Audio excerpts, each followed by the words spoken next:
Lovely people, welcome to the channel. We got here this whole situation with Justin Baldoni and Blake Lively and also Ryan Reynolds getting funnier and funnier.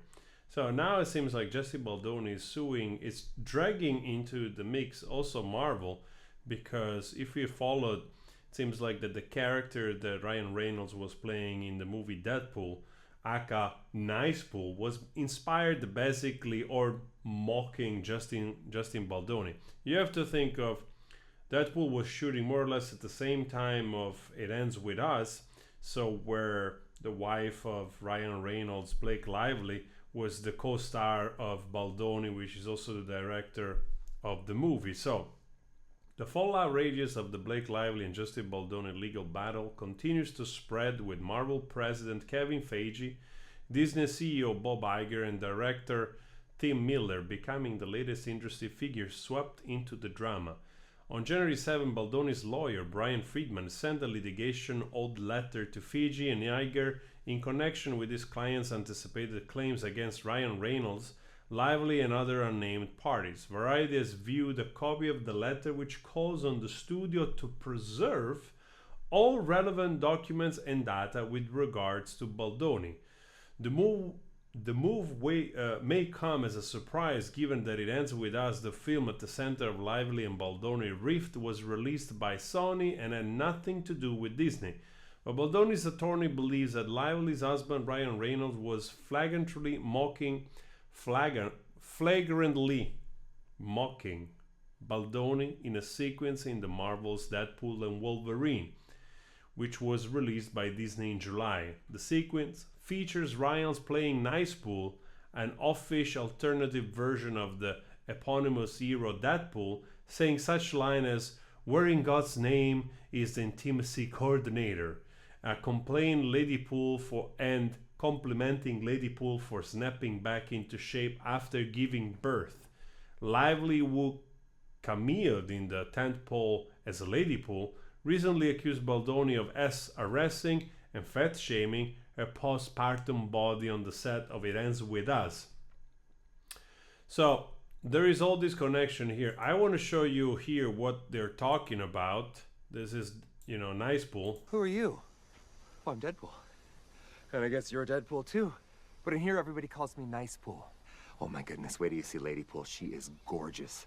She just had a baby too, and can't even tell. I don't think you're supposed to say that. That's okay. I identify as a feminist. Right. So, I mean, funny enough, when you see this stuff, it seems like totally obvious that the guy was taking jabs at Baldoni. I find it really funny because it feels like, in a way, it feels like that Ryan Reynolds was made so insecure by this interaction of his wife with Baldoni. And I understand the reason. I mean, this is the scene here in the front of the flower shop, which seems to have something to do with It Ends With Us. This is here like Lady Pool, right? Coming to basically the rescue of finally getting rid of this annoying character. Hey! Where are we? I'm gonna live! You're gonna live. Say it! I'm gonna live. I'm gonna live! Man, that was gruesome and really unnecessary. But I get the point here. I get the whole point here is to basically mock Baldoni podcast and the fact that he's probably a better looking guy than Ryan Reynolds. I mean, I can understand insecurity in that way and wanting to make fun, but it doesn't come across funny. It just comes across as what I just said, insecure and bullying. So you may agree or not with the man that is trying to tap into this more feminine side and also, do a lot of things in the direction of being the white knight for female movement and so on and so forth. I mean, if I look a little bit of that type of stuff, probably is... I mean, I can understand also why you want to make fun of Baldoni, especially if you have lived in LA. I've lived in LA. I know a little bit how people can be a little bit all fluffy and a little bit all living in a sort of bubble of Deepak Chopra and living in the now, and Oprah Winfrey entitlement of The Secret, all that type of, you know, spiritual fluff that it's very, very common in LA, especially in let's say between artists. So I can understand you want to make fun of that, fine. But in this case, it seems like more really Ryan and Reynolds being a little insecure because Baldoni, you know, is doing a movie with the wife and probably they have to do kissing and all that kind of mumbo jumbo, and he's an handsome fellow, and Ryan Reynolds look like, you know, when you are left over with you know, with the leftover pieces of the Lego, right, and you don't know what to make out of it, and basically that's the face that comes out. So I can understand that. Yeah, I mean, I wouldn't make too much fun of Baldoni, honestly, if he has ever watched himself in the mirror. You know, in one way, probably Lively and Reynolds would have been nicer just to pull away from this.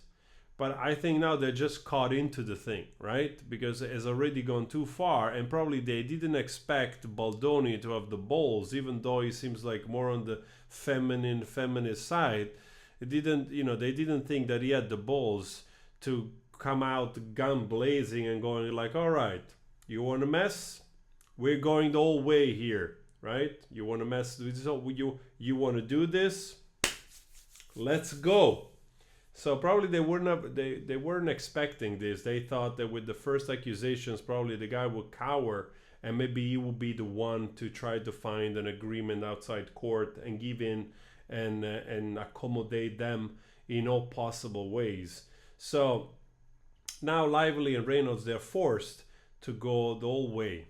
And like I said before, yeah, sure, bring it on. Let's see if it's true, those accusations. Bring the proof, bring the receipts, bring all the documentations, and see what comes out of the lawsuit.